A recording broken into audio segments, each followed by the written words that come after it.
প্রতারণার মাধ্যমে টাকা হাতিয়ে নিতেই হবিগঞ্জ ৪ আসনের সংসদ সদস্য ব্যারিস্টার সৈয়দ সাইদুল হক সুমনকে হত্যার হুমকির তথ্য প্রদান করা হয়েছিল।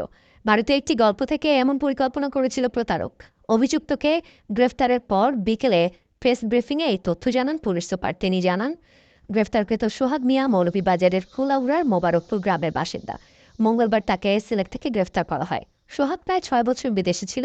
দেশে ফিরে তিনি একটি দালাল চক্র গড়ে তোলেন। তাদের মাধ্যমে বিদেশে মানুষ পাঠানোর নামে টাকা আত্মসাৎ করে, যে কারণে তার বিরুদ্ধে আরও দুটি প্রতারণার মামলা রয়েছে। তিনি দীর্ঘদিন ধরে বিভিন্ন ডার্ক ওয়েবসাইট ব্যবহারের মাধ্যমে মানুষের সাথে প্রতারণা করে আসছিল। সে একটা নাটক সাজিয়েছিল এবং সেটা আমাদের কাছে স্বীকারও করেছে। মনে করেছিল যে আমাদের মাননীয় সংসদ সদস্য ওকে বলবে যে ঠিক আছে তুমি আমাকে নামগুলো বলো, আমি তোমাকে কিছু পে করবে। যখন দেখলো যে না, সে তো কোনো টাকা পেই করবে না, এই ভয়ে সাথে সাথে সে তার মানে মোবাইল যেটা যে সে সবসময় কথা বলতো, সেই মোবাইলটা কিন্তু সে ভেঙে ফেলছে।